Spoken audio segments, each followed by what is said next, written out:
யார் புருஷன்? பொண்டாட்டிய வாழ்க்கையில பாதியும் மனசுல பாதியும் நினைக்கிறவன் தான் புருஷன். தினம் ஒரு ஆம்பளை கூட என்ன சேர்த்து வச்சு பேசுனியே, நீ எல்லாம் ஒரு புருஷனா? கல்யாணம் பண்ணிட்டு வந்து இத்தனை நாள்ல சாப்பிட்டியான்னு கேட்டிருக்கியா? ஆசமா பேசிருக்கியா? இல்ல ஆசைப்பட்டத வாங்கிதான் கொடுத்திருக்கியா? ஆபீஸ்ல இருந்து வரும்போது பொண்டாட்டி பூ வச்சுட்டு புருஷனை எதிர்பார்க்கறத பார்த்து சந்தோஷப்படுற ஆம்பளை நான் பார்த்திருக்கேன்.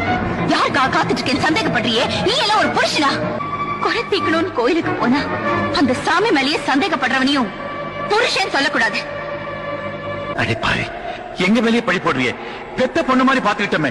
அதனாலதான் இவன் மேல ஆசிட் ஊத்த வரும்போது பாத்துட்டு இருந்தீங்களா? புருஷன் குடிக்காரனா இருந்தா தெரிஞ்சிருவாங்கிற நம்பிக்கையில வாழ, நோயாளியா இருந்தா அவனை குணப்படுத்தின சாமின்னு எப்படியோ வேண்டிக்கலாம். ஆனா உன் கூட எப்படி வாழறது? உன்ன மாதிரி ஆளுங்க கூட அழுதுகிட்டே காலம் தள்ளுறதை விட புருஷனே இல்லன்னு நினைச்சுக்கிட்டு தனியாவே வாழ்ந்துடலாம்.